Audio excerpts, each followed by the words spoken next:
चलो भाई, pure rotation में हमने लास्ट सेक्शन में डायनेमिक्स ऑफ प्योर रोटेशन तो कंप्लीट कर लिया था, which is the biggest section in pure rotation. अब छोटे से एक सेक्शन को और देखते हैं और इसमें हम एनर्जी की बात करेंगे। सी इनफैक्ट ये तो आपको ट्रांसलेशनल मैकेनिक्स से भी याद होगा कि न्यूटन्स लॉ वगैरह जो थे वो बड़े बड़े चैप्टर्स थे आपके, और वर्क एनर्जी कंपैरेटिवली वो स्मॉलर, फिर इंपल्स मोमेंटम पे आ गए थे, वो हमने देखा था, फिर और बड़ा हो गया था। वही चीज आपकी रोटेशन में भी होती है, रोटेशन में भी।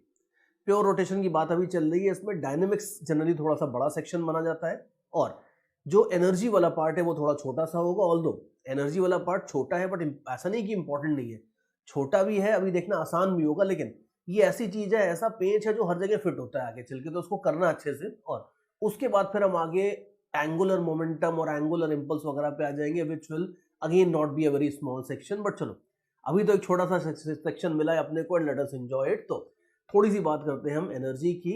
देखो, सबसे पहले we will talk about kinetic energy of a rotating body. ध्यान रखना कि फिजिक्स में ज्यादातर डेफिनेशन सबसे पहले एक पार्टिकल या पॉइंट मास टाइप की चीज के लिए दी जाती है, और बड़े ऑब्जेक्ट्स के लिए उन्हीं डेफिनेशन को इंटीग्रेट वगैरह करके मॉडिफाई कर लिया जाता है। तो ये ध्यान रखना कि काइनेटिक एनर्जी की डेफिनेशन चेंज नहीं होती है रोटेशन में आके। काइनेटिक एनर्जी की तो एक ही डेफिनेशन है जो पूरी की पूरी मैकेनिक्स में एक जैसी चलती है, एंड दैट इज कि एक पार्टिकल की काइनेटिक एनर्जी होती है हाफ mv²। लेकिन अगर आप रोटेशन के ऊपर आते हो तो रोटेशन में ये इक्वेशन को या इस डेफिनेशन को यूज करके एक छोटा सा फॉर्मूला और निकाला जाता है, और वो अभी हम सबसे पहले निकाल के देखेंगे। Let me draw nice big rigid body here. मान लो ये है मेरे पास एक मोटू सी रिजिड बॉडी, और ये रिजिड बॉडी मान लो सपोज इस पॉइंट ओ के अबाउट रोटेट कर सकती है। रोटेट कर सकती है तो भाई कर ही देते हैं। मान लो ये एक एंगुलर स्पीड ओमेगा से रोटेट कर रही है अबाउट पॉइंट ओ। ध्यान रखना, प्योर रोटेशन हो रहा है about point O, angular speed है ओमेगा। अगर मान लो सपोज हमें निकालना है कि भाई इस पूरी बॉडी की काइनेटिक एनर्जी कितनी होगी, तो देखो इट्स वेरी इजी, कुछ भी नहीं है। आप ये देखो इसमें सबसे पहले तो कि इसमें हम लगाने वाले तो वही हाफ mv² ही है, कुछ नया चीज नहीं लगाएंगे। लेकिन दिक्कत ये कि अगर इसके अंदर आप यहाँ पे एक पार्टिकल लेते हो r1 डिस्टेंस के ऊपर, तो इसकी वेलोसिटी r1 डिस्टेंस के ऊपर लेते हो अगर, तो इसकी वेलोसिटी हो जाएगी r1 ओमेगा। r2 डिस्टेंस के ऊपर अगर एक पार्टिकल लेते हो तो इसकी वेलोसिटी हो जाएगी r2 ओमेगा। दिक्कत ये है कि ये सारे के सारे पार्टिकल सब एक्सिस ऑफ रोटेशन से अलग अलग डिस्टेंस के ऊपर है, सबकी वेलोसिटी अलग अलग है, और अगर सबकी वेलोसिटी अलग अलग है तो फिर हमें सीधे सीधे हाफ mv² लगाने से काम नहीं चलेगा। और ये हमने पहले भी देखा था कि हम इसमें सेंटर ऑफ मास पे मास कॉन्सेंट्रेट भी नहीं कर सकते। कई बार बच्चे ये भी कहते हैं कि सर ठीक है, मान लिया हर पार्टिकल की वेलोसिटी अलग अलग है, तो क्या एक काम करो कि सारे के सारे मास को इसके सेंटर ऑफ मास पे कॉन्सेंट्रेट कर दो, और उसके बाद सेंटर ऑफ मास की जो वेलोसिटी होगी वो हाफ mv² में डाल देना। ये भी गलत होता है, ये 100% गलत होता है। बिकॉज अगर ऐसा है तो आप देख लो कि अगर मेरे पास एक डिस्क है, या डिस्क को इस जाने दो, फैन है, मान लो सपोज एक घर के अंदर सीलिंग फैन है, वो रोटेट हो रहा है। अब उसका सेंटर ऑफ मास तो ऑलमोस्ट स्टेशनरी होता है ना, लेकिन इसका मतलब थोड़ी कि उसके ब्लेड्स की काइनेटिक एनर्जी जीरो हो जाएगी, मतलब हाथ डाल के चेक नहीं करना है आपको उसको, लेकिन ऐसे ही देख सकते हो कि भाई काइनेटिक एनर्जी तो होती है ना ब्लेड्स की। तो देयरफॉर यहाँ पे भी सेंटर ऑफ मास का यूज करके काइनेटिक एनर्जी नहीं निकालेंगे। The only correct way of calculating this kinetic energy is कि आप इंटीग्रेशन का सहारा लो। तो इंटीग्रेशन शरणम गच्छामि करते हैं और इंटीग्रेशन की तरफ चलते हैं। एक्सिस ऑफ रोटेशन से r डिस्टेंस दूरी के ऊपर एक छोटा सा पीस लेते हैं जिसका मास है मान लो dm, और अब इसकी जो वेलोसिटी हो जाएगी, आप देख लो इसकी वेलोसिटी हो जाएगी r मल्टीप्लाइड बाय ओमेगा। ठीक है, सेंटर ऑफ रोटेशन या एक्सिस ऑफ रोटेशन से r डिस्टेंस के ऊपर मैंने एक पॉइंट पार्टिकल लिया है छोटा सा, dm मास का, और इसका जो वेलोसिटी है ये हो जाएगा r ओमेगा। तो अब आप देखो कि इसकी अगर आपको काइनेटिक एनर्जी चाहिए तो ये काइनेटिक एनर्जी हो जाएगी half dm into v²। See look carefully कि काइनेटिक एनर्जी की डेफिनेशन वही रहेगी जो पार्टिकल की काइनेटिक एनर्जी की डेफिनेशन होती है, तो वो चेंज नहीं होगी, वही हम यूज कर रहे हैं। बस हमने इस रिजिड बॉडी को छोटे छोटे पार्टिकल्स में तोड़ने का मन बना लिया है। तो एक जनरल पार्टिकल जो है dm मास का, उसकी हमने काइनेटिक एनर्जी लिखी है इतनी। थोड़ा सा इसको मॉडिफ सिंप्लीफाई कर लेते हैं। हमें पता है कि ये v जो है, इस v को आप r ओमेगा लिख सकते हो, तो इसको r ओमेगा लिख दो। तो ये काइनेटिक एनर्जी हो जाएगी इस जरा से पार्टिकल की। और अगर आपको टोटल काइनेटिक एनर्जी चाहिए तो ऑब्वियसली इसको इंटीग्रेट कर देंगे, तो half dm into R square into omega square, जो भी चीज आ रही है RHS में, इसका इंटीग्रल कर दोगे तो आपको टोटल काइनेटिक एनर्जी बिल्कुल बढ़िया मिल जाएगी। और कर देते हैं इंटीग्रल, हमें क्या दिक्कत है, देखो कांस्टेंट जितने हैं वो सब इंटीग्रल के बाहर ले लो, हाफ बाहर हो गया। और आप देख लो जो बाकी चीजें हैं इसमें, आप देखो कि इसमें ना dm कांस्टेंट है ना r कांस्टेंट है, बिकॉज अगर अलग अलग dm's लोगे तो सबके लिए r अलग अलग आएगा। लेकिन ध्यान से देखो कि प्योर रोटेशन की तो डेफिनेशन ही यही थी कि सारे के सारे पार्टिकल सेम ओमेगा से घूमेंगे, तो आप जितने भी पीसेस लोगे इन सबकी अल्टीमेटली ओमेगा तो सेम ही होने वाली है, तो देयरफॉर ओमेगा स्क्वायर को हम बाहर ले सकते हैं और बिल्कुल लेंगे, और अंदर बचेगा खाली इंटीग्रल आर स्क्वायर डीएम। और इंटीग्रल आर स्क्वायर डीएम तो आप देख लो ये अपना पुराना दोस्त है, जिगरी दोस्त है बिल्कुल, because DM into R square अगर आप देखोगे mass into R square, M R square क्या होता था, एम आर स्क्वायर तो होता था moment of inertia of a part of a point mass. तो यहां पे आप देख लो कि ये जो जरा सा पॉइंट मास है अपना, इस पॉइंट मास की कुछ जरा सी मोमेंट ऑफ इनर्शिया भी होगी डी आई, और ये डी आई और कुछ नहीं है, ये है डीएम इंटू आर स्क्वायर। तो देयरफॉर यू शुड सी कि हाफ ओमेगा स्क्वायर तो बाहर आ ही गया है, अब अंदर बच जाता है जो भी चीज है वो हो जाता है moment of inertia of the small particle. और डी के इंटीग्रल का मतलब तो सिंपल सा है, डी के इंटीग्रल का मतलब ये है कि जितने भी अलग अलग पार्टिकल्स लेंगे इन सबकी di1 di2 di3 moments of inertia लिखो, और इन सबको ऐड करने का जो तरीका होता है उसी को हम इंटीग्रल लेना बोलते हैं। तो therefore integral di will be nothing but total moment of inertia of the complete body, चाहे जो भी शेप हो जो भी साइज हो कोई फर्क नहीं पड़ता है, इंटीग्रल di तो सिंपली आई होगा। तो देयरफॉर हमारे पास फाइनली फॉर्मूला बन जाता है that kinetic energy will be equal to half I omega square. Let me respectfully put it in a box. तो ये हमारे पास मोमेंट ऑफ इनर्शिया का फॉर्मूला आ जाता है। ध्यान रखना कि डेफिनेशन वही है, दैट पार्टिकल की काइनेटिक एनर्जी होती है हाफ एम वी स्क्वायर। पूरी मैकेनिक्स में ये डेफिनेशन कभी चेंज नहीं होने वाली है, लेकिन अगर कोई बॉडी प्योर रोटेशन कर रही है तो इस हाफ एम वी स्क्वायर को इंटीग्रेट करके ये चीज निकाल ली जाती है। तो ये formula, this is not the definition, ये रोटेटिंग बॉडी की, प्योरली रोटेटिंग बॉडी की काइनेटिक एनर्जी का फॉर्मूला हो जाता है हाफ आई ओमेगा स्क्वायर, जिसमें आई का मतलब है मोमेंट ऑफ इनर्शिया, कौन सी एक्सिस के अबाउट, जिस एक्सिस के अबाउट ऑब्वियसली ऑब्जेक्ट रोटेट कर रहे हैं। कोई ऐसा नहीं है कि आप सेंटर ऑफ मास के अबाउट मोमेंट ऑफ इनर्शिया निकाल के आई की जगह डालोगे, ऐसा कुछ नहीं है। जो भी गिवन एक्सिस है उसके अबाउट मोमेंट ऑफ इनर्शिया आप आई की जगह डाल दोगे and this will give you your kinetic energy. ये बात है। तो इस तरीके से हम एक प्योरली रोटेटिंग बॉडी की काइनेटिक एनर्जी तो निकाल सकते हैं। जैसे छोटे मोटे एग्जांपल्स देख लो इसमें। मान लो सपोज, मान लो लेट अस से कि मेरे पास एक डिस्क है, कॉइन जैसे होता है, कॉइन की तरह की मान लो सपोज मेरे पास एक डिस्क है, और इस डिस्क को या कॉइन को मान लो मैं, चलो कॉइन नहीं बोलता हूँ बिकॉज कॉइन को अगर आप, मैं, मेरा प्लान था कि कॉइन को फ्लिप करवाऊंगा, बट फिर वो प्योर रोटेशन नहीं रहेगा, वो रोटेशन विद ट्रांसलेशन हो जाएगा, that is not what we have covered till now. तो मान लो सपोज मेरे पास एक सिंपल सी डिस्क है और डिस्क का मास m है, रेडियस r है, और इसको मैं ये वाली जो एक्सिस स्क्रीन के ऊपर अपन ने देखी है इस वाली एक्सिस के अबाउट मान लो मैं इसको रोटेट कर रहा हूँ। और अब मैं आपको पूछता हूँ कि बताओ इस पूरी की पूरी डिस्क की काइनेटिक एनर्जी कितनी होगी। Very easy, you can easily सी कि इसकी काइनेटिक एनर्जी हो जाएगी हाफ आई ओमेगा स्क्वायर, और ऑब्वियसली जब भी रोटेट करूंगा तो उसका ओमेगा तो गिवन ही होगा, तो काइनेटिक एनर्जी हो जाएगी हाफ आई ओमेगा स्क्वायर। बस आई की वैल्यू आप डाल दो। हमें पता है कि ये सेंट्रल एक्सिस की अबाउट मोमेंट ऑफ इनर्शिया होती है एम आर स्क्वायर बाई 2, और पैरेलल एक्सिस थ्योरम वगैरह लगा के ये हो जाएगी एम आर स्क्वायर बाई 4। तो therefore half M R square by 4 into omega square. ठीक है, तो ये हो जाती है आपकी kinetic energy M R square by 8 into omega square. ये आपके पास डिस्क की काइनेटिक एनर्जी हो जाती है। और अगर किसी के माइंड में थोड़ा बहुत डाउट रह गया हो कि यार सर सेंटर ऑफ मास से तो हम निकाल ही लेंगे, तो आप चेक करके देख लो कि भाई सेंटर ऑफ मास के ऊपर अगर आप गलती से भी सारा का सारा मास कॉन्सेंट्रेट कर दोगे तो ये होता है centre of mass. Centre of मास के ऊपर अगर आपने गलती से सारा मास कॉन्सेंट्रेट कर दिया तो सब आपकी काइनेटिक एनर्जी गड़बड़ाने वाली है, तो वो सब बिल्कुल नहीं करना है। रिमेंबर दिस कि सेंटर ऑफ मास का कंसेप्ट बहुत जगह बहुत काम आता था, लेकिन बहुत जगह मिसयूज करने से गड़बड़ियां भी हो जाती हैं। तो काइनेटिक एनर्जी निकालने में, मोमेंट ऑफ इनर्शिया निकालने में, इन सब में कभी भी आप सेंटर ऑफ मास का यूज नहीं करोगे। So this is how these things work. और देखो, अब ये तो चलो बहुत ही आसान सा केस था, इसमें तो यार कुछ मजा ही नहीं आया। और मैं आपको दिखाता हूँ, मान लो सपोज अब मैं आपको नेक्स्ट चीज दिखाता हूँ। मान लो मेरे पास एक रॉड है ऐसे, और इस रॉड को मैं ऐसे कोनिकल पेंडुलम टाइप घुमा रहा हूँ। पेंडुलम जनरली ऑसिलेट करते हैं, but you know from circular motion, ये वाला जो मोशन होता है, इस तरह के मोशन को हम कोनिकल पेंडुलम बोलते हैं। तो मान लो सपोज मेरे पास एक रॉड है, और ये रॉड इस तरीके से घूम रही है, कोन बनाते हुए घूम रही है। You let me draw the figure here on the screen, कि मेरे पास एक है रॉड ऐसे, इसका जो ऊपर वाला एंड है इसको O बोल देता हूं, ये फिक्स्ड है, और ये एक एक्सेस है, ग्रेविटी वगैरह नेग्लेक्ट कर देते हैं,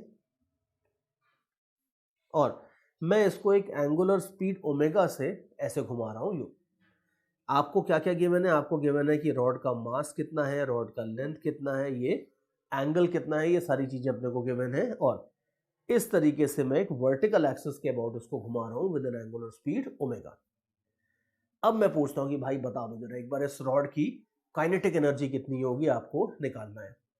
तो नाउ यू कैन इजीली सी कि हमने देखा था कि इस तरह की इंक्लाइन टाइप की जो एक्सिस होती थी, इसके अबाउट मोमेंट ऑफ इनर्शिया हो जाता था रॉड का ml²/3 into sine square theta. ये फॉर्मूला याद करो, हमने डिराइव तो बड़े मन से किया था, लेकिन इसको यूज बहुत ज्यादा नहीं किया अभी तक। अब जाके यहाँ पे थोड़ा सा ये यूज हो रहा है, और वैसे भी आगे भी देखना है कि ये बहुत ज्यादा यूज नहीं होता, बस कभी कभी थोड़ा बहुत फॉर्मेलिटी में यूज हो जाता है। तो ये है मोमेंट ऑफ इनर्शिया। तो अब अगर आपको अगर चाहिए काइनेटिक एनर्जी, तो आप देख लो, ये हो जाएगी simply half I omega square. बस मोमेंट ऑफ इनर्शिया आपको सही सही पता होनी चाहिए थी, दैट्स इट, और कुछ भी नहीं है। तो देयरफॉर ये हो जाएगी आपकी half ml²/3 sine square theta into omega square. ये आपके पास सिंपली आ जाएगी kinetic energy of this particular rotating rod. तो ये देख लो आसान है, मोमेंट ऑफ इनर्शिया अगर सही सही पता है तो kinetic energy of a purely rotating body निकालना ज्यादा मुश्किल नहीं होता है, बिकॉज आपको simply half I omega square करना होता है, और कुछ ज्यादा करना ही नहीं होता है। तो देयरफॉर पहली चीज तो हमने देख ली है वर्क एनर्जी पावर वाले सेक्शन में कि रोटेटिंग बॉडी की काइनेटिक एनर्जी किस तरीके से निकालते हैं। अब थोड़ा सा एक छोटा सा स्टेप मैं आपको और आगे लेके चलता हूं, और हम जरा वर्क की भी बात कर लेते हैं। देखो, जैसे इफ यू रिमेंबर कि कोई फोर्स अगर मान लो किसी ऑब्जेक्ट पे लगता था, और उसके बाद उस ऑब्जेक्ट का या उस point of application of force का थोड़ा सा डिस्प्लेसमेंट हो जाता था, तो हम ये बोलते थे कि अपना जो फोर्स है वो कुछ वर्क कर रहा है। अब वही चीज यहां पे भी होगी कि फोर्स के बजाय टॉर्क आ गया है। तो अगर फोर्स एनर्जी दे सकता है, वर्क कर सकता है, तो भाई टॉर्क क्यों नहीं कर सकता? टॉर्क तो बड़ा भाई है, टॉर्क तो और कर सकता है। तो वो भी जरा निकाल लेते हैं। सी मान लो सपोज मैं एक रिजिड बॉडी रॉड के फॉर्म में बना देता हूँ। सी रॉड हो या कोई भी जनरल रिजिड बॉडी हो, कोई फर्क नहीं पड़ता है उससे। मान लो सपोज मेरे पास एक रिजिड बॉडी है ऐसे, और इसके ये एक पॉइंट है, इस पॉइंट के ऊपर एक फोर्स लग रहा है, मान लो F, ठीक है। और मान लेते हैं कि dt टाइम में ये रिजिड बॉडी इस तरीके से थोड़ा सा रोटेट कर जाती है, ठीक है। dt टाइम में रिजिड बॉडी मान लो d थीटा एंगल से रोटेट कर जाती है, और हमें ये निकालना है कि अपना ये जो फोर्स है, इस फोर्स का जो टॉर्क होगा, वो टॉर्क कितना वर्क करेगा रॉड के ऊपर या रिजिड बॉडी के ऊपर, ये निकालना है। तो टारगेट है कि टॉर्क के वर्क का हमें कुछ रिजल्ट निकालना है। अब ध्यान रखना कि मैकेनिक्स में वर्क तो वर्क होता है, तो वर्क की डेफिनेशन अगर एक बार आपको दे दी है that dw is equal to F.dl, तो ऐसा नहीं है कि हमने फोर्स के लिए हमने एक अलग डेफिनेशन दी है, वर्क की टॉर्क के लिए अब एक नई डेफिनेशन लेके लाएंगे, नहीं। साइंस का मतलब यही है कि एक बार डेफिनेशन दे दी तो वही चलेगी, और उससे आप फॉर्मूले अलग अलग निकाल सकते हो। तो डेफिनेशन तो यही होगी that work done by this force will be this much. अब इसी को अगर आपको टॉर्क के फॉर्मेट में लिखना है तो आप लिखते रहो, वो कोई प्रॉब्लम नहीं है। तो वो ओपन करके देख लेते हैं। देखो, अब अगर मान लो सपोज रिजिड बॉडी रोटेट हुई है थोड़ी सी, तो जो dl होगा वो कितना होगा, वो मार्क करते हैं। रिमेंबर dl क्या होता था? dl होता था displacement of point of application of force, not displacement of centre of mass और displacement of some other point. जहां पे जिस पॉइंट पे फोर्स लग रहा है उसका डिस्प्लेसमेंट होता था dl।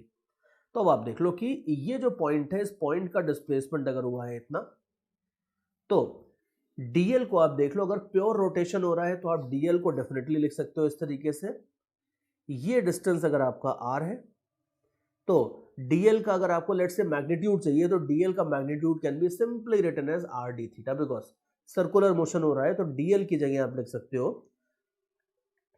R D theta, force के मैग्नीट्यूड को भी एफ लिख लो, और एक काम और कर दो कि जो जो इनके बीच का डॉट प्रोडक्ट है उसको भी नेग्लेक्ट नहीं कर सकते, तो उसको भी अपने को देखना होगा। तो देखो ये भी मैं थोड़ा सा मार्क करके दिखाता हूं आपको कि ये मान लो सपोज आर वेक्टर था, ये वाला जो एंगल इधर आ रहा है ये एंगल थीटा था। तो यू कैन सी कि एफ डॉट डी एल को आप वैसे भी लिख सकते थे F into D L into sine theta. See you can see कि ये डीएल वेक्टर है और ये एफ वेक्टर है, इनके बीच का जो एंगल है ये है 90 माइनस थीटा। और वेक्टर ए डॉट बी क्या होता है, ए डॉट बी होता है ए बी कॉस थीटा। तो यहां पे हो जाएगा F D L into cos of 90 minus theta which is sine theta. तो एक दो स्टेप थोड़ा सा मैंने जंप मार लिए, but I hope you will understand. और इस तरीके से आप लिख सकते हो that F dot D L will be F D L into sine theta. ठीक है, एक बात तो ये हो जाती है। और बाकी आप देख लो कि एफ को तो एफ ही रहने दिया मैंने, बस डीएल को मैंने आर डी थीटा रख दिया और साइन थीटा को भी साइन थीटा ही रहने दूंगा। तो देयरफॉर ये अपने पास हो जाएगा डी डब्ल्यू। ठीक है, डी डब्ल्यू की वैल्यू तो अपने पास आ गई, और बस अब इसको लास्ट में आप कर दो एडजस्ट। यू कैन सी कि F multiplied by R multiplied by sine theta, ये और कुछ नहीं होता है भाई, ये तो पुराना दोस्त अपना टॉर्क था। बिकॉज यू कैन सी कि F sine theta is simply F perpendicular, F perpendicular into R करोगे तो ये आपका टॉर्क हो जाएगा। तो ये हो जाएगा टाउ, और डी थीटा तो फ्री में ही आ गया है साथ में। तो therefore D W will be equal to simply tau D theta. ये अपने पास इक्वेशन आ जाती है। तो इसको जरा मार्क कर लेते हैं, याद कर लेते हैं। तो ध्यान रखना कि अगर आपको किसी भी टॉर्क की वजह से वर्क निकालना है तो दो ऑप्शंस होते हैं कि या तो आप उस टॉर्क या तो आप टॉर्क की बजाय फोर्स पे चले जाओ कि भाई वो जो टॉर्क होगा वो किसी फोर्स की वजह से ही आ रहा होगा। तो देयरफॉर आप पीछे चलते चलते ढूंढ लो कि भाई वो कौन सा फोर्स था जो टॉर्क बना रहा था, और उसके बाद उस फोर्स का वर्क निकाल लो अपने पुराने तरीके से, तो काम हो जाएगा। That is one simple option. बहुत सारे क्वेश्चंस में वो ये भी करने वाले हैं। और दूसरा ऑप्शन है कि कई बार ऐसा होता है कि कुछ क्वेश्चंस में आपको वो फोर्स देते नहीं है, वो आपको बता देते हैं कि that there is an electric motor, एक इलेक्ट्रिक मोटर जो है वो इतने न्यूटन मीटर का टॉर्क जनरेट कर रहा है, अब बताओ कि उसकी वजह से आगे कितना वर्क होगा। अगर ऐसा कुछ क्वेश्चन है जिसमें उन्होंने फोर्स की बात ही नहीं करी है, वो टॉर्क ही देते हैं अगर मान लो, तो कुछ भी बड़ी बात नहीं है। टाउ डी थीटा से आपको डी डब्ल्यू मिल जाएगा, और ऑब्वियसली अगर आपको टोटल वर्क चाहिए तो इंटीग्रल टाउ डी थीटा कर दोगे तो आपको टोटल वर्क भी मिल जाएगा। ये बात है। तो इस तरीके से आप टाउ वेक्टर का भी वर्क निकाल सकते हो। और इसको भी अगर आप मान लो अगर वेक्टर्स के टर्म्स में करना चाहो, although I don't really recommend that at JEE level, लेकिन अगर आप इसका वेक्टर फॉर्म बनाना चाहो तो जैसे आप देख लो कि एफ डॉट डी एल होता था, यहाँ पे F vector dot D L vector होता था, वैसे ही बहुत स्ट्रिक्टली स्पीकिंग अगर आप करना चाहो तो ये कर सकते हो, tau vector dot D theta vector. याद करो पुरानी यादें वेक्टर्स की कि डी थीटा भी एक वेक्टर होता था, वहीं से सारा खेल शुरू हुआ था एक्चुअल वेक्टर्स का। D theta, omega, alpha, tau, ये सब एक्चुअल वेक्टर्स हैं, और ये सारा का सारा खेल यूलर ने डी थीटा से स्टार्ट किया था, डी थीटा के वेक्टर नेचर को प्रूव करके स्टार्ट किया था। तो वही सारी चीजें हैं यहाँ पे भी कि देयरफॉर इस तरीके से अगर आप देखो तो आप वर्क कैलकुलेट कर सकते हो। ऑल्दो उस वेक्टर फॉर्म से हमें कोई ज़्यादा मतलब नहीं है, हमारा इससे बड़ी खुशी खुशी जीवन कट जाएगा as far as JEE level is concern. तो ये आप एफ डॉट डी एल को टाउ डी थीटा में कन्वर्ट कर सकते हो, और इसका यूज बहुत ज़्यादा नहीं होगा। Let me tell you right at the beginning की W equal to integral tau D theta का बहुत ज़्यादा यूज नहीं होगा। 99.9% हम इसी से घूम फिर के टॉर्क के भी वर्क का कैलकुलेशन कर लेंगे, रोटेशन में भी जो वर्क्स होंगे वो हम ऐसे ही निकालने वाले हैं ज़्यादातर अभी। लेकिन कहीं कहीं अगर मान लो यूज होता है तो भाई ठीक है, आप इसको यूज कर लो, कोई दिक्कत नहीं है। जैसे एक छोटा सा एग्जांपल लेके दिखाता हूं मैं आपको, और ये आपको डिसाइड करना होगा इस एग्जांपल में कि आप इसमें टाउ डी थीटा यूज करोगे या नहीं यूज करोगे, ये आपका काम रहेगा। तो देखो मान लो सपोज मेरे पास है एक रॉड, ठीक है, हर बार रॉड ही हो जाती है, तो मान लो सपोज मेरे पास एक रॉड है, और रॉड को मैंने इस तरीके से एक पॉइंट से सस्पेंड कर दिया है। रॉड का मास, रॉड का लेंथ, ये सब गिवन है। ग्रेविटी चाहिए तो ग्रेविटी भी मान लो, कोई दिक्कत नहीं है। अब मैं एक काम करता हूँ कि मैं रॉड का जो बॉटम पॉइंट है उसके ऊपर एक फोर्स लगाना शुरू करता हूँ, और ये फोर्स मैं इसके ऊपर ऐसे लगाता हूँ सच दैट कि ये फोर्स हमेशा रॉड के परपेंडिकुलर रहेगा। मतलब रॉड ऐसे है, और अगर मान लो सपोज रॉड के ऊपर मैं फोर्स लगा रहा हूँ ऐसे, तो यू कैन ईजिली सी कि ये रॉड घूमना शुरू करेगी, और घूमना शुरू करेगी तो बस हम इतने चालाकी से फोर्स लगा रहे हैं कि घूमते घूमते भी हम इस फोर्स को हमेशा रॉड के परपेंडिकुलर ही रख रहे हैं इस तरीके से। तो this force remains always perpendicular to the rod, और चलते चलते घूमते फिरते मान लो सपोज रॉड थोड़ी देर बाद किसी तरीके से हॉरिजॉन्टल हो जाती है। ये इनिशियल पोजीशन है और ये रॉड की फाइनल पोजीशन है। माय क्वेश्चन इज दिस कि इनिशियल से फाइनल पोजीशन तक लाने के दौरान हमारे फोर्स ने रॉड के ऊपर कितना वर्क किया है। What is the work done by our force on the rod in this particular scenario. तो अब आप देख लो कि फोर्स के हिसाब से अगर आप देखो तो ये एफ वेक्टर डायरेक्शन चेंज कर रहा है। फोर्स शुरू में आई कैप डायरेक्शन में था, बाद में जे कैप डायरेक्शन में चेंज हो गया। तो फोर्स को अगर आप देखोगे तो ये फोर्स कंटिन्यूअसली अपना डायरेक्शन चेंज कर रहा है। लेकिन टॉर्क अगर आप देखो तो टॉर्क इसके ऊपर हमेशा रहेगा एफ मल्टीप्लाइड बाय एल। तो देयरफॉर इस रॉड के ऊपर इस फोर्स का जो टॉर्क लग रहा है ये टॉर्क थ्रू आउट कॉन्स्टेंट है। तो अगर मान लो suppose tau multiplied by delta theta कर दोगे तो आपका काम 100% हो जाएगा। इसमें अगर आपको वर्क निकालना है तो इस फोर्स का टॉर्क देखो, इस फोर्स का टॉर्क हो जाएगा F into L, angular displacement हो जाएगा पाई बाय 2। तो बड़े सिंपल टर्म्स में अगर आपको चाहिए तो आप ऐसे बोल सकते हो कि भाई इस फोर्स का जो वर्क होगा वो इस तरीके से टॉर्क के तरीके से आप निकाल सकते हो like this. Another option is also there. You might recall कि हमने बहुत पहले, इफ यू रिमेंबर, हमने देखा था कि कुछ टेंजेंशियल फोर्सेस होते थे तो हम उसका वर्क वैसे भी निकाल देते थे, force multiplied by length of curve. इस तरह के आइडिया से भी हम टेंजेंशियल फोर्सेस का वर्क निकालते थे, वो भी चलेगा, उसमें भी कोई प्रॉब्लम नहीं है। फोर्स लो और ये जो लेंथ ऑफ कर्व है इस लेंथ ऑफ कर्व को आप देख लो।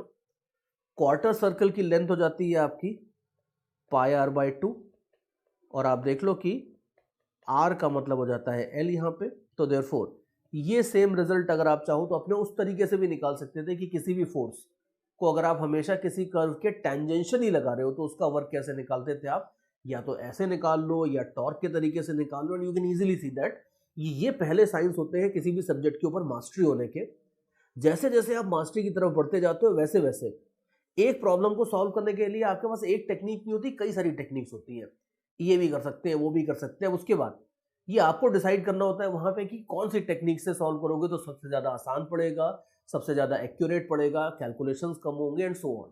और ये चीज आपकी इनफैक्ट फॉर दैट मैटर खाली स्टडीज में नहीं, हर फील्ड में होती है। क्रिकेट के ऊपर मैं बार बार चला जाता हूँ, क्रिकेट में भी अगर आप देखो, if you are a good batsman, और तो अच्छे बैट्समैन के पास हमेशा एक बॉल को खेलने के 2-3 तरीके होते हैं। वो उसको डिसाइड करना होता है कि अच्छा फील्डिंग सेटअप फॉर एग्जांपल कैसा है। फील्डिंग सेटअप अगर ऐसा है तो इन 3 ऑप्शंस में से मैं ये ऑप्शन लूंगा तो मेरे को इस साइड में ज्यादा रन्स मिल जाएंगे and so on and so fourth. तो वो सेम चीज यहाँ पे भी है कि आपके पास अब आप देख लो कि इस पर्टिकुलर प्रॉब्लम में इस फोर्स का वर्क निकालने के अपने पास कई तरीके आ गए हैं। और देखो अब चलो अगर कई तरीके आ गए हैं देन वी आर एंजॉयिंग, तो अपन थोड़ा सा और एंजॉय करते हैं। मैं इस प्रॉब्लम को थोड़ा सा चेंज कर देता हूँ, ठीक है। अभी मैं नेक्स्ट में जरा सा चेंज कर रहा हूँ, हल्का सा, खाली इतना बोल रहा हूँ कि मैं सेम सेटअप रखता हूँ, लेकिन अब की बार जो मैं फोर्स लगा रहा हूं उस फोर्स को मैं हमेशा रॉड के परपेंडिकुलर नहीं रखूंगा। रॉड को मैं सेम इनिशियल पोजीशन से सेम फाइनल पोजीशन पे लेके जा रहा हूं, लेकिन अब की बार जो मेरा फेस फोर्स है ये फोर्स हमेशा हॉरिजॉन्टल रहने वाला है। मान लो मैं इस फोर्स को हमेशा यहां से यहां तक जो मैं रोटेशन कर रहा हूं इस फोर्स को हमेशा हॉरिजॉन्टल रखते हुए लेके जाता हूं, यू ऐसे, ये सिचुएशन है। तो रॉड भी जब बीच में होगी तो रॉड के बीच वाली पोजीशंस में भी देखोगे तो ये फोर्स आपको हॉरिजॉन्टली रहेगा। अब अगर मान लो मैं बोलता हूं कि बताओ भाई इस फोर्स ने कितना वर्क कर दिया है रॉड के ऊपर, तो आप देख लो कि अब यहाँ पे टॉर्क वाली अप्रोच बढ़िया नहीं रहेगी, बिकॉज टॉर्क के हिसाब से आप देखो तो ये फोर्स इनिशियली तो आर के परपेंडिकुलर था, फिर इसके और आर के बीच में कुछ अलग एंगल हो जाता है, फिर कुछ और अलग एंगल हो जाता है, लास्ट में तो यार पैरेलल हो जाता है। तो देयरफॉर प्रॉब्लम ये है कि इस फोर्स का अगर आप टॉर्क देखोगे तो वो वेरिएबल होगा, तो उसके चक्कर में अपने को फंसना ही नहीं है। टॉर्क वेरिएबल है, बड़ी अच्छी बात है, लेकिन आप देख लो भाई फोर्स तो कांस्टेंट है। तो यहां पे अगर आपको वर्क निकालना है तो F मल्टी डॉट डी अगर आप कर दोगे सिंपल फोर्स वाली अप्रोच से, अगर आप निकालोगे टॉर्क की बात ही नहीं करोगे तो वर्क ज्यादा आराम से आ जाएगा। यू कैन सी कि force multiplied by displacement in direction of force, आप देख लो ये जो point of application of force है, इसका डिस्प्लेसमेंट मान लिया है, डिस्प्लेसमेंट तो ये है, लेकिन इस डिस्प्लेसमेंट का फोर्स के डायरेक्शन में जो कंपोनेंट है वो तो आपका सिंपली एल ही रहेगा। वैसे डिस्प्लेसमेंट L√2 है, लेकिन यहां पे अगर आपको वर्क निकालना है तो simply F multiplied by L कर दोगे, बड़े आराम से आपका वर्क आ जाएगा, कोई रोटेशन का कंसेप्ट लगाने की जरूरत नहीं है। तो ये चीज ध्यान रखना कि हमने भले ही एक छोटा सा कंसेप्ट जरूर देख लिया है कि रोटेशन में एक फॉर्मूला आप बना सकते हो, integral tau D theta equal to work done by a torque, लेकिन हर जगह उसको यूज करने की जरूरत नहीं है। बहुत सारे क्वेश्चंस ऐसे होंगे, इनफैक्ट ज्यादातर ऐसे होने वाले जिसमें फोर्स अप्रोच से ये आपका वर्क आराम से निकल आएगा, आपको टॉर्क अप्रोच पे जाने की जरूरत ही नहीं पड़ेगी। लेकिन कहीं अगर जरूरत पड़ती है तो भाई उसके लिए you have to be 100% ready, और उसको आप जरूर लगाओ। लेकिन जहां नहीं पड़ती है वहां पे सिंपल पुराने तरीकों से आप वर्क निकाल सकते हो, ये बात है। तो ये दूसरा छोटा सा पॉइंट है इस सेक्शन में कि हम किसी भी टॉर्क का वर्क किस तरीके से निकालते हैं। और काइनेटिक एनर्जी निकालनी सीख ली है रोटेटिंग बॉडी की, टॉर्क का वर्क निकालना सीख लिया है, तो वर्क और एनर्जी की बात तो अपनी हो चुकी है। तीसरी चीज होती थी पावर, तो पावर को भी आप देख लो, पावर में भी कुछ खास नहीं होता है। सी टॉर्क कितनी पावर सप्लाई करेगा, उसके पहले आप याद करो फोर्स के लिए हमने देखा था। वैसे तो हमने देखा था कि पावर की डेफिनेशन होती है रेट ऑफ डूइंग वर्क। अब मैकेनिक्स का कोई भी चैप्टर हो, पावर की यही डेफिनेशन रहने वाली है, ये तो कभी चेंज होगी नहीं। लेकिन इससे हमने निकाला था कि भाई इससे एक फॉर्मूला बन जाता है F.V, और इस फॉर्मूले को यूज करके भी हम निकाल सकते हैं कि पावर कितनी सप्लाई कर रहा है कोई फोर्स। अब इसी तरह से आप देख लो कि रोटेशन में अभी अभी हमने देखा है कि ये जो dW होता है इसको आप टाउ डी थीटा भी लिख सकते हो। तो dW को अगर टाउ डी थीटा लिखो, dt से आप डिवाइड कर दो, तो ये हो जाता है tau multiplied by omega. Very easy, very clear cut. तो जैसे फोर्स इंटू वेलोसिटी होता था, वैसे टॉर्क इंटू एंगुलर वेलोसिटी भी हो सकता है, बिल्कुल याद करने में भी आसान है। तो अगर किसी प्रॉब्लम में रिक्वायरमेंट है तो आप F.V यूज कर लो, रिक्वायरमेंट दूसरी है तो आप टाउ इंटू ओमेगा यूज कर लो, और ज्यादा अगर आप करना चाहते हो तो इसको वैसे तो टेक्निकली ये भी कर सकते हो, वेक्टर्स भी लगा सकते हो उसके ऊपर, तो ये डेफिनेशन थोड़ी सी और एक्यूरेट हो जाती है। लेकिन इसकी ऐसा जेई लेवल पे जरूरत पड़ेगी नहीं, ज्यादातर आपका इस तरीके से काम हो जाएगा। बस प्लस माइनस का थोड़ा सा ध्यान रखना है, because if tau vector and omega vector are in same sense then it will be positive, otherwise it will be negative and so on. So therefore as far as power supplied by a torque is concerned, आप इस तरीके से tau into omega कर सकते हो। But again I will say कि ज्यादातर questions में वो आपको फोर्स देते हैं, तो force into velocity of point of application of force कर दोगे तो आपको ज्यादा आराम से पावर मिल जाएगा। कहीं अगर रिक्वायरमेंट है उसी केस में आपको टाउ इंटू ओमेगा के ऊपर जाना है, अदरवाइज पुराने तरीकों से आपका आराम से काम चल जाएगा। तो देयरफॉर ये बात है। इस तरीके से अभी हमने जो वर्क एनर्जी पावर का जो सेक्शन है अपना, इसमें जो बेसिक थ्योरी होती है या बेसिक डेफिनेशन वगैरह होती है वो तो देख लिए।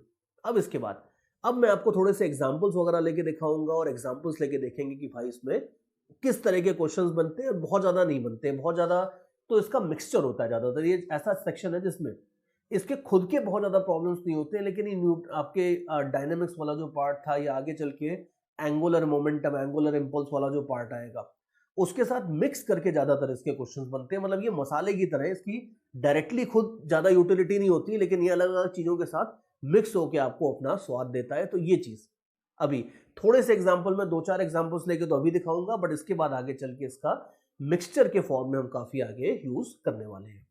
चलो जैसे एक छोटा सा एग्जांपल देखते हैं। सी सिचुएशन क्या है, बड़ी सिंपल सी सिचुएशन है। मेरे पास एक रॉड है और इस रॉड को मैं हॉरिजॉन्टल पोजीशन से रिलीज कर देता हूं, it is pivoted at one and.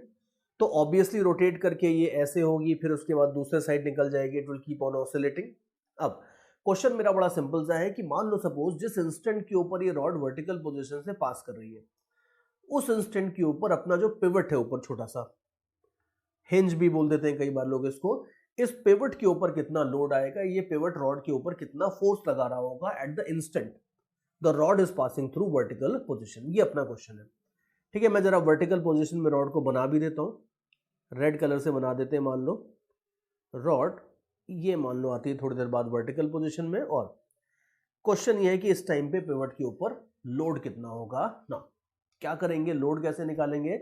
सबसे पहले तो एक काम करते हैं, ये निकाल लेते हैं कि जब ये रॉड वर्टिकल पोजीशन से पास कर रही होगी उस समय रॉड का ओमेगा कितना होगा। सबसे पहले तो ये निकाल लेते हैं। देखो, मान लेते हैं कि रॉड की एंगुलर स्पीड हो जाएगी ओमेगा।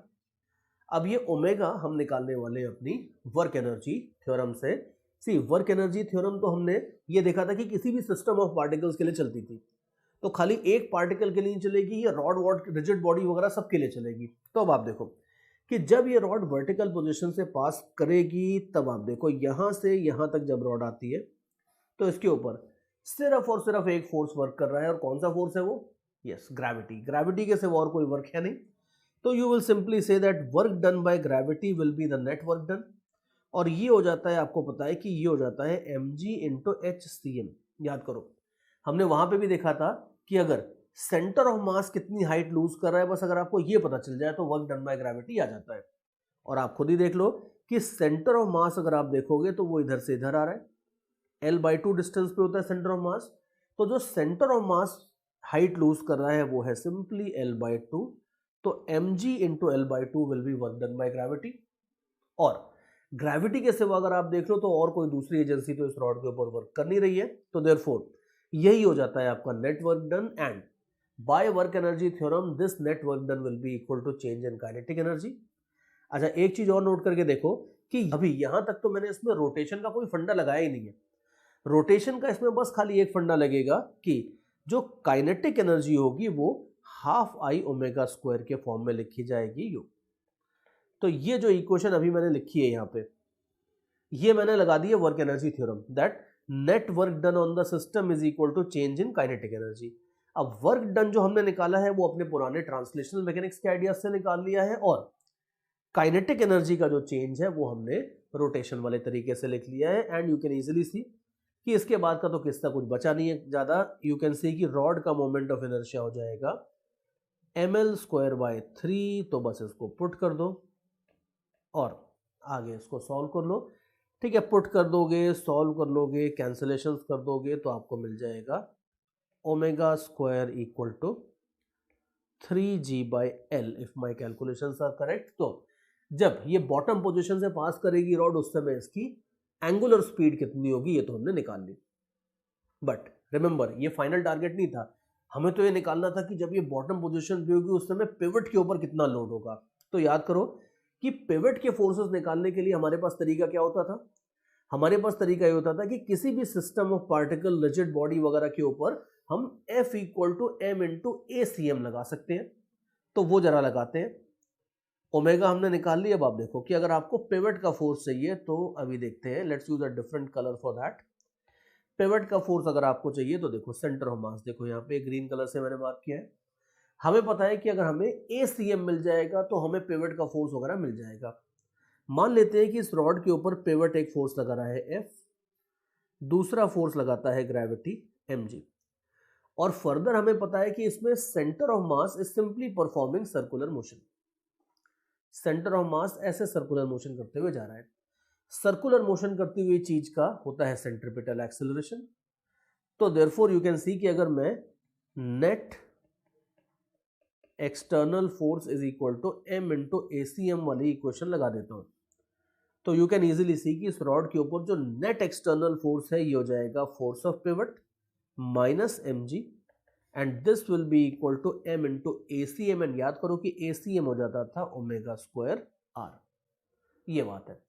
तो देयरफॉर पिवट का फोर्स अगर आपको चाहिए तो ऑलमोस्ट आ चुका है। mg को RHS पे ले जाओ और m इंटू ओमेगा स्क्वायर, बस ओमेगा स्क्वायर की जगह अपने ये 3g/L डाल देंगे। तो 3g/L इंटू L/2, ये बात है।